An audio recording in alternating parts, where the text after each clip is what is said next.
एक पुंडरीक नाम का एक बेटा था, अपने माँ बाप का इकलौता बेटा था।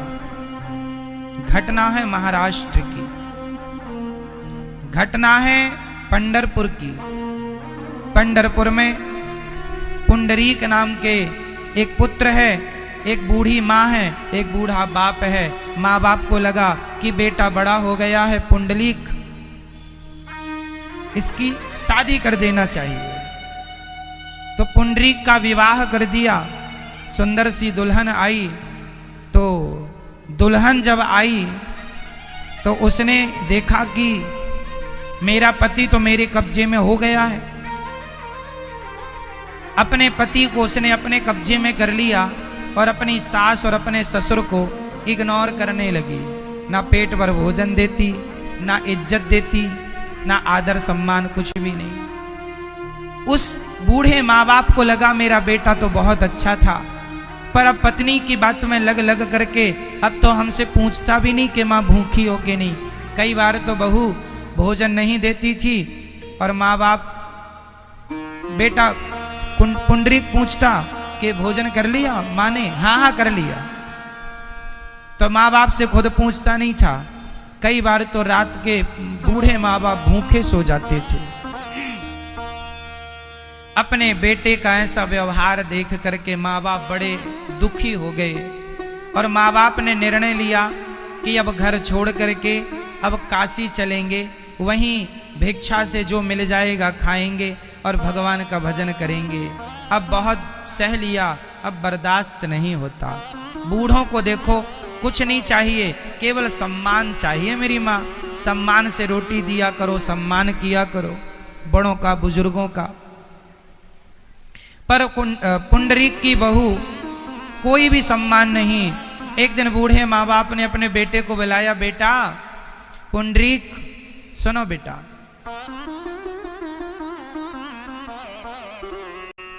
अब हम काशी जा रहे हैं, तुम बेटा बहू अपने खुश रहना, अब हमारा इंतजार ना करना, हम वहां काशी में ही प्राण त्यागने का सोचें, अब वहीं मरेंगे।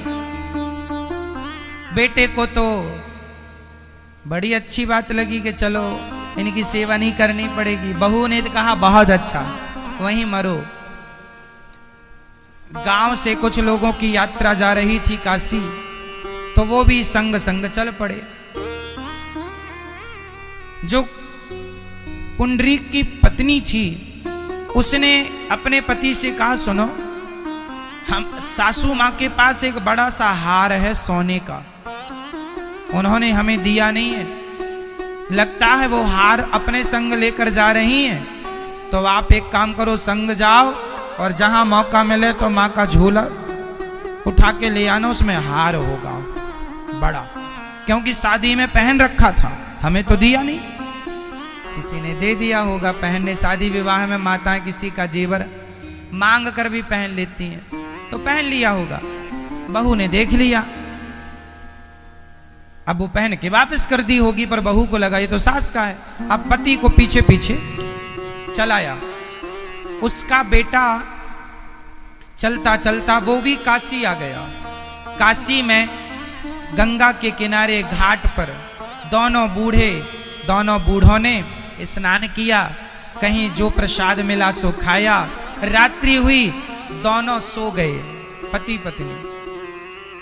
तभी उनका बेटा आता है और अपनी माँ के बैग में हाथ डालता, और बैग में जब हाथ डाल के उसने कुछ खोजा, पर नजरें सामने थी, तो उसने देखा क्या, गंगा जी के जल से एक कोई महिला प्रकट होती है, बड़ी शुद्ध, गंदे कपड़े हैं, गई और उस महिला ने इसके माँ बाप को प्रणाम किया और प्रणाम करके फिर गंगा जी में चली गई।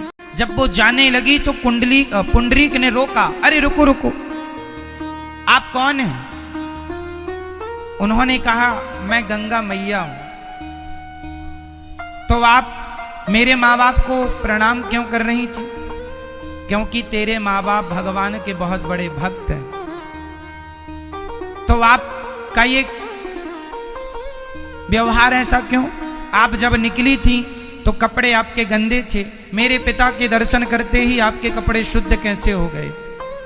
गंगा ने कहा, बेटा जब तुम जैसे नालायक बेटे गंगा में स्नान करते हैं तो मैं गंदी हो जाती हूँ। तुम वही बेटे हो ना जो अपने माँ बाप की तो तुमने सेवा की नहीं, बल्कि माँ बाप की जासूसी करने के लिए तुम यहाँ तक आ गए हो।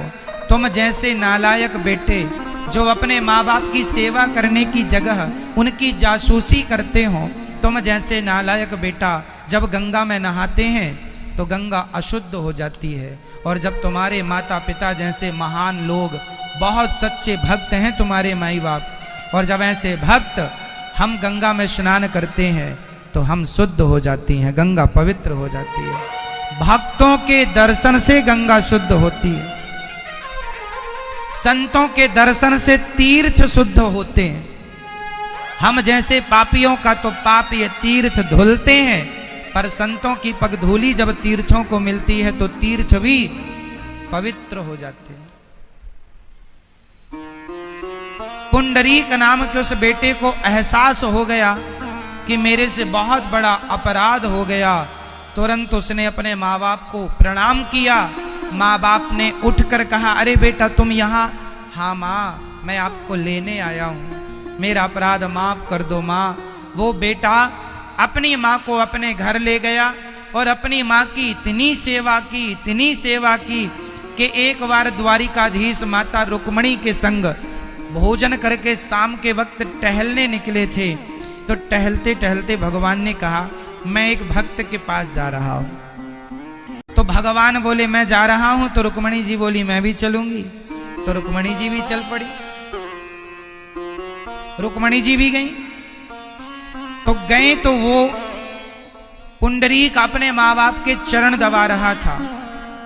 भगवान द्वारिकाधीश बाहर खड़े हैं, बेटा तुमने अपने माँ बाप की इतनी सेवा की कि मैं प्रसन्न होकर तुम्हें दर्शन देने आया हूं।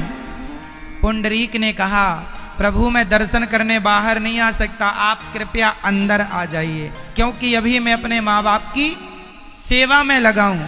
भगवान बोले, मैं अंदर नहीं आऊंगा, तू बाहर आ। तो पुंडरीक ने कहा कि जब आप इतने दूर आए हैं तो अंदर आ जाएं, और यदि आप नहीं आ सकते तो थोड़ा आप इंतजार कीजिए, मैं अभी आऊंगा, दर्शन आपका करूंगा, पहले अपने माँ बाप की सेवा करूंगा। माँ बाप का वो पांव दबा रहा था और माँ बाप दोनों सो रहे थे। यदि वो हाथ उठाता है तो हो सकता माँ की नींद खुल जाए, इसलिए सेवा में थे। तभी वहां पंडरीनाथ उसने अंदर से ईंट फेंक दी बाहर की तरफ, ये ईंट पर खड़े हो जाओ, बारिश का मौसम था। तो भगवान ने कमर में हाथ रखा और अपने भक्त का इंतजार करने लगे। आजा जल्दी भक्त, बाहर आओ, पुंडरीक बाहर आओ। माँ बाप जब सोए गहरी नींद में, तब वो अपनी सेवा पूरी करके बाहर आए और भगवान का जब दर्शन किया तो भगवान ने कहा, बेटा तुमने अपने माँ बाप की इतनी सेवा की कि मैं तुम पर प्रसन्न हो गया हूँ, मुझसे कोई वरदान मांग लो। उस बेटे ने कहा कि प्रभु बस यही वरदान दो कि आप जैसे यहाँ आज खड़े हैं, आप सदा ऐसे ही खड़े रहें, ताकि सारे भक्त आपका दर्शन करके अपने आप को कृतार्थ कर सकें, अपना लोक परलोक सवार सकें।